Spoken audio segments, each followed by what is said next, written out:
Please help me. I need 100 subscribers." I hadn't meant to stop outside the bedroom door. I was just coming down the hall after a late night at work when I heard her voice. Soft, almost conspiratorial.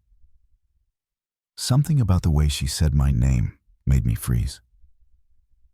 "Brian just doesn't get it," Megan was saying. My stomach tightened. I pressed my back against the wall, heart pounding. "He's so boring lately," she went on, her voice low but sharp.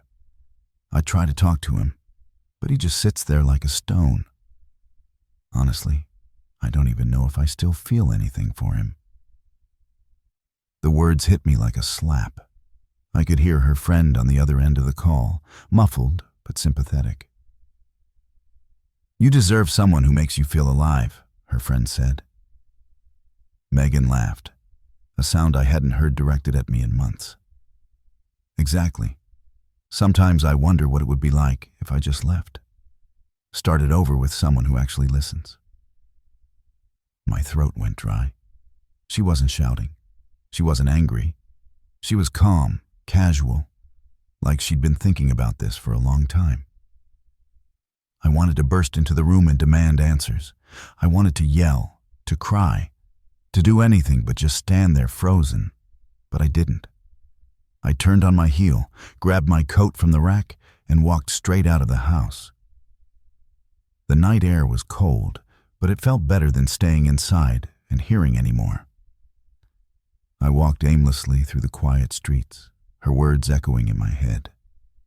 Boring, doesn't get it, doesn't listen. By the time I reached the park, my hands were trembling. I thought about every late night I'd worked to keep the bills paid. Every date night I tried to plan. Every time I'd asked her if she was okay, only to get a distracted, "I'm fine." And now here I was hearing that maybe she wasn't fine at all. And worse, she'd rather tell someone else than tell me. I sat down on a bench under the streetlight, staring at the empty path ahead. Something inside me shifted that night. I wasn't sure if it was anger or heartbreak, maybe both. But I knew one thing. I couldn't go back inside and pretend I hadn't heard her. When I finally returned home, the house was silent except for the faint hum of the heater. Megan was sitting on the couch scrolling through her phone. She looked up when I came in, her expression shifting from surprise to mild irritation. "Where did you go?" she asked, setting her phone aside. I hung my coat up slowly, keeping my voice even. "Out." She frowned. "Out where? It's almost midnight." I met her eyes, and for a long moment neither of us spoke. Then I said quietly, "I heard you." Her brows furrowed. "Heard me what? Talking?" "I heard what you said about me, about how I'm boring, about how you don't know if you even feel anything for me anymore." Color drained from her face. You were listening." "I didn't mean to," I admitted. "But once I heard my name, I couldn't just walk away." Megan stood, crossing her arms defensively. "It was just venting. Everyone complains to their friends sometimes. It doesn't mean what?" I interrupted, my voice sharper now. "That you've been thinking about leaving? That you'd rather open up to someone else than to your husband?" She flinched, but held her ground. "You don't get it, Brian. I have tried to talk to you, but you're always tired, always distracted. It's like living with a ghost." Her words stung, but I forced myself to stay calm. "Then why not tell me that straight to my face? Why let me find out by accident, standing in the hallway like some stranger?" Megan's eyes filled with tears. "Because I didn't want to start a fight," she said softly. "I didn't want you to think I don't love you. I miss feeling close to you. I miss feeling seen." For a moment, the anger in my chest warred with the ache in my heart. I could see she was hurting too, But that didn't erase the betrayal of overhearing it instead of hearing it from her directly. "I'm not sure what hurts more," I said finally. "That you feel this way, or that you didn't trust me enough to tell me." She swallowed hard, her tears threatening to spill. "Then tell me what to do, Brian, because I don't want to lose you."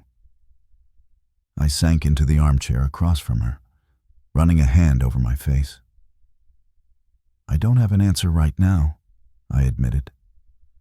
"All I know is something broke tonight, and I don't know if it can be fixed." Megan sat down slowly, her hands clasped tightly together. "Then let me try," she said, her voice trembling. "Let me make this right. I don't care if we have to start over from scratch. I just want us back."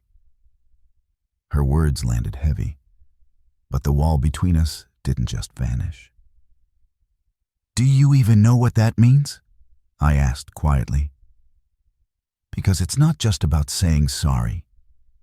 It's about showing me you still choose this marriage every single day, not just when it's easy." Megan nodded quickly, tears finally spilling down her cheeks. "I do choose you," she whispered, "even if I lost sight of it for a while." I stared at her for a long moment, trying to read the sincerity in her face.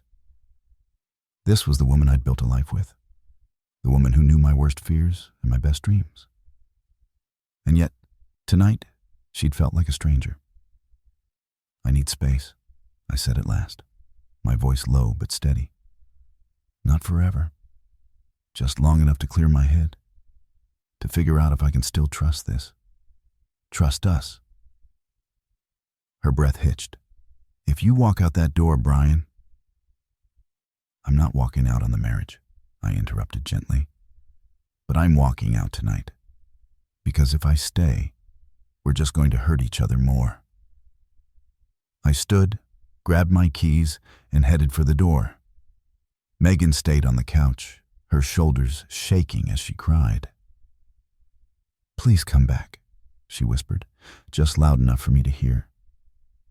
I paused for a moment, my hand on the doorknob, then stepped outside into the cool night air. The silence felt heavy, but for the first time in months, my mind was clear. Whatever came next, whether rebuilding or letting go, would be my choice, made with open eyes. As I walked to my car, I realized I wasn't just leaving the house. I was leaving behind the version of myself that had been sleepwalking through this marriage.